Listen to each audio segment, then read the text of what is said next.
everyone, welcome back to the Steph Zone channel. For those of you who haven't joined me before, I'm Steph, a 31-year-old American living in London who for the last 6 years or so has really made all of her own clothes. Most of my making is focused on sewing, but I'm also kind of an occasional knitter as well, so you'll see some knitting sprinkled throughout. Today's video is the second in a series that I'm really excited about, all focused on vintage sewing patterns. In my first video in the series, which I'll link below, I talked all about really how to find vintage patterns and the styles that you like, how to store them safely, and things like that. I got a comment on that video asking me to show some of my favorites from my vintage pattern collection, and given the fact that it is finally spring in London, even though it's still, to be honest, it looks very grey outside, I'm still doing my wardrobe switchover from putting my winter clothes away, which feels so good, and taking out all of the spring summer ones. So I thought it would be a fun time to show you some of the favorite spring and summer dresses that I have in my collection that have been made with vintage patterns. And hopefully you can see how they fit into a more modern wardrobe. I think sometimes people have the association with vintage clothes that I'm wearing like a hoop skirt and crinolines or something crazy all the time, or that it's really, really noticeable when something's made from a vintage pattern. But we're really not. Some of these styles are really, really timeless and fit very seamlessly into a wide range of wardrobe styles. The other fun thing that I'm hoping to demonstrate with these patterns is not all of these dresses were made really recently, and in fact some of them were made much earlier on in my sewing journey.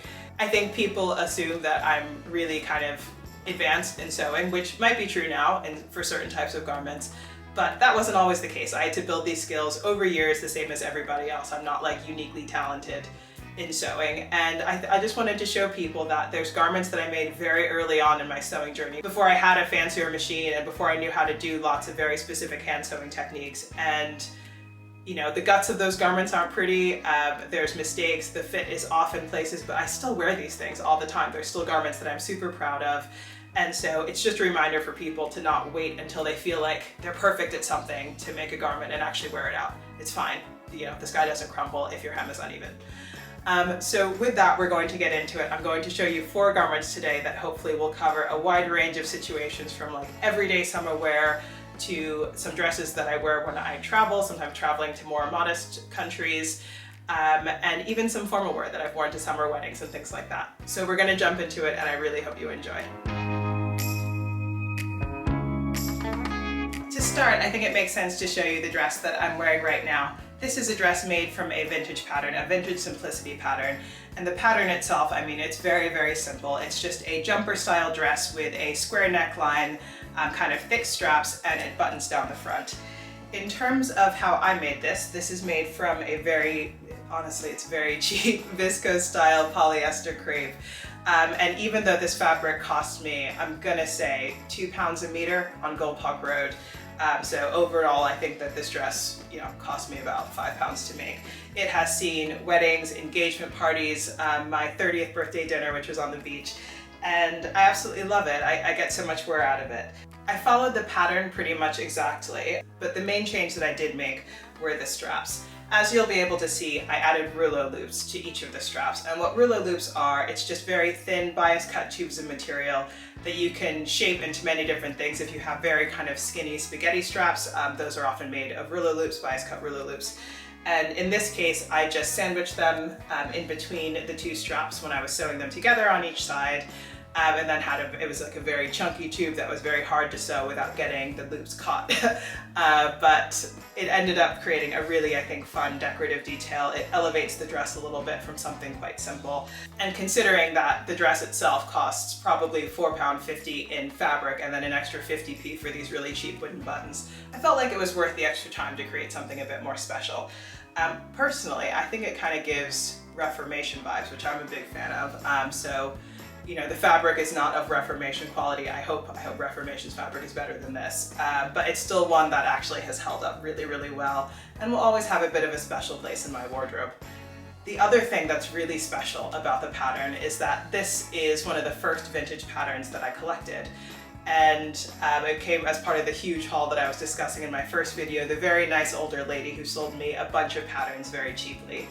And when I did kind of sort of had dug through them all, and I was sending pictures to my mom. My parents live in Pennsylvania in the US, And she told me that she thinks that she made a dress from that pattern when she was around the same age, actually, in the 70s. And it was just such a really special moment. I had to make something special with it right away. So whenever I wear this, I have to say I think of her and I imagine she thinks she made it in like orange corduroy. It was something kind of rogue, but it was the 70s. So I don't, necessarily imagine her in orange corduroy. It's a bit hard for me to do that, but I do think of her in the fact that, I think we have a pretty similar style.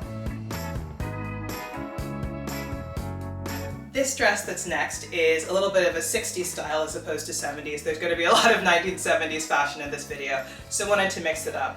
This dress is special because it is the first garment that I ever made from a vintage sewing pattern. It is a really simple 60s style shift dress. It has princess seams coming down from the mid top of the shoulder all the way to the bottom, princess seams on the front, and then just 2 fisheye darts on the back. In terms of the fabric I used, this is a really lovely and soft linen that I got from Gold Hawk Road, also very cheap. Cheapness is another unifying theme of my videos, I'm realizing. But this fabric is lovely. It has held up so well. This has been washed and worn a million times. I think it's about 5 years old now.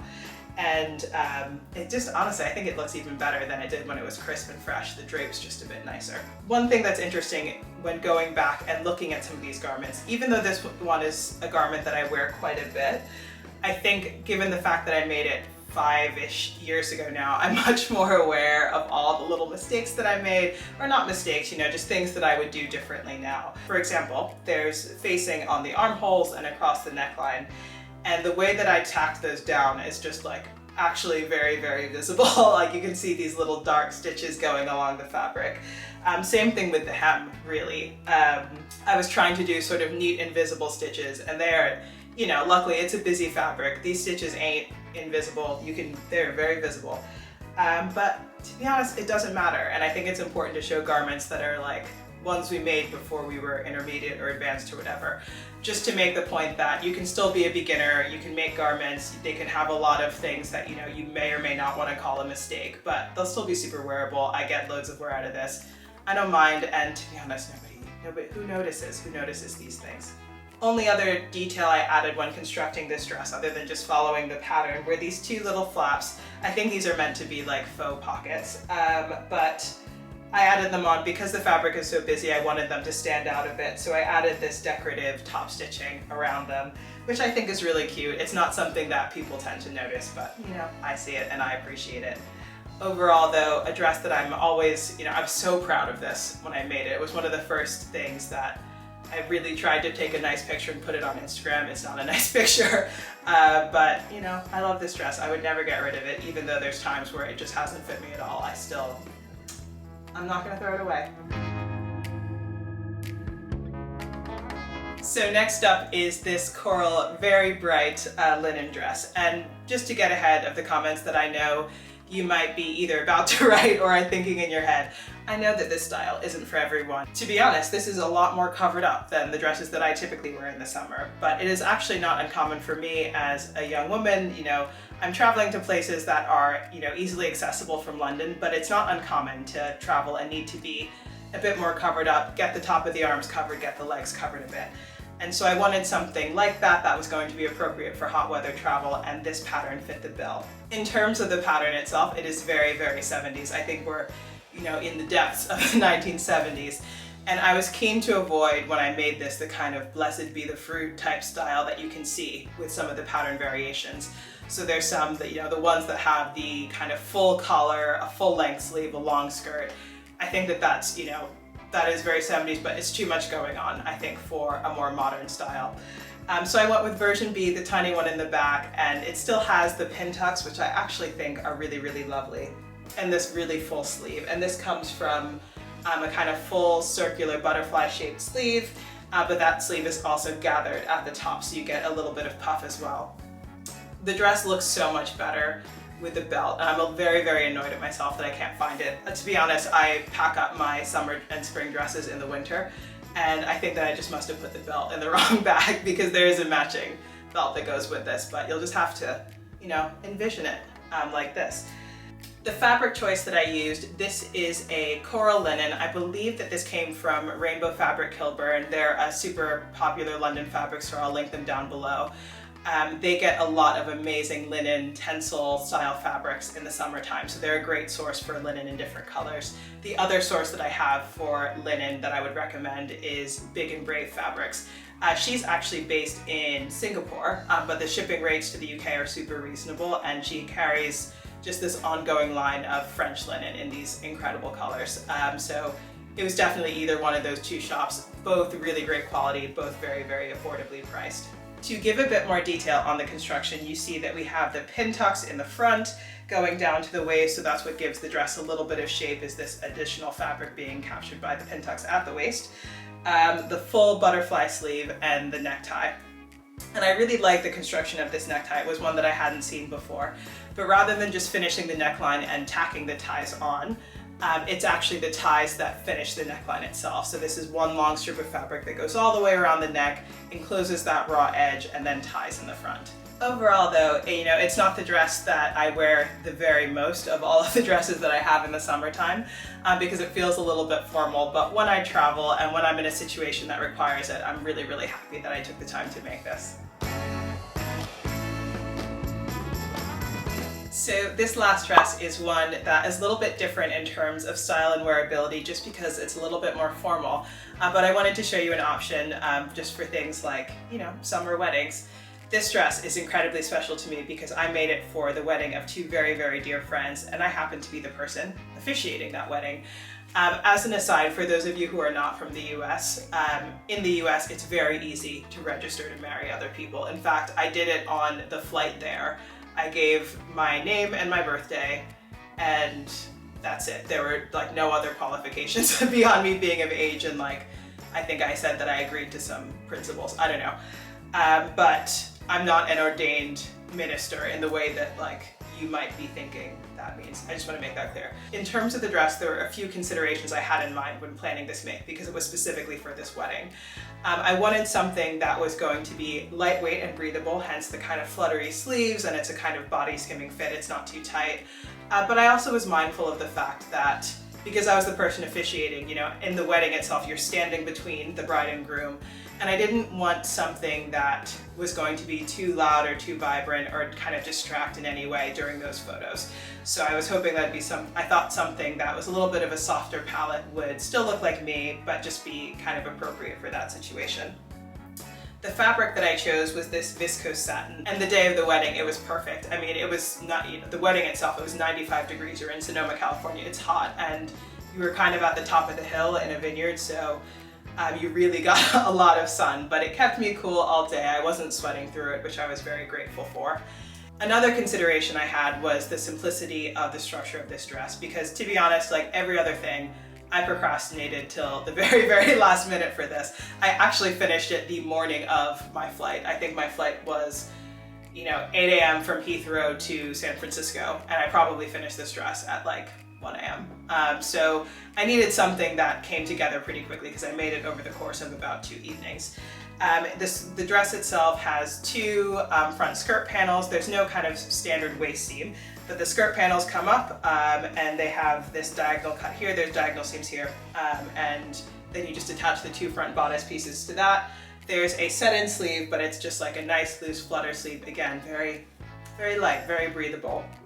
And then on the back, there is a sort of something closer to a waist seam in the back and some darts. But again, very few pieces, a very simple shape. It was something that I could put together really quickly and was confident that I could make well. The fabric itself was a little bit slippery, which made things like the join for these points here kind of finicky, but I was able to muddle through it, even when I was a little bit tired and sleep deprived. The main mistake that I made was just with the length. Of course, you end up with the bottom hem of the skirt being partially on the bias. Because of that, the fabric stretches out a bit, and so you end up with a really uneven hem. That's something that, if you have a hem measuring tool, it's very easy to fix, but you need to let the hem hang for about, I usually do 1 to 2 days, depending on the fabric type, in order for that to happen. Given when I finished the dress relative to when I had to travel, there was not time to do that, but it's a floor length dress. It was sweeping the ground anyway, even in heels, so it's just not something that was noticeable. I'm not telling people to cut corners, I'm just saying that there's some times when you gotta give yourself a bit of a break. It doesn't need to be couture perfect every time you make something. I think it's still a really lovely dress. The bride was happy with it. I checked with her, of course, before I wore it, and I felt really great on it in the day, and I love the photos. I'll pop some in. So that covers all of the garments that I was hoping to show you today. I really hope that you enjoyed it. If you did, let me know. Let me know what other topics you're interested in. Would you prefer kind of more technique videos on vintage sewing patterns, or are you more into the collection style, here's what I've made type of thing? I'm very curious to know what the people want. For my next video, which will come in a week or so, I'll be showing you all of the things that I made kind of at the end of March and into April, and there's some great projects in there which are already very springy, which I'm super excited about. So I can't wait to see you then. Have a great rest of your week, and hopefully I will see you very soon. Bye!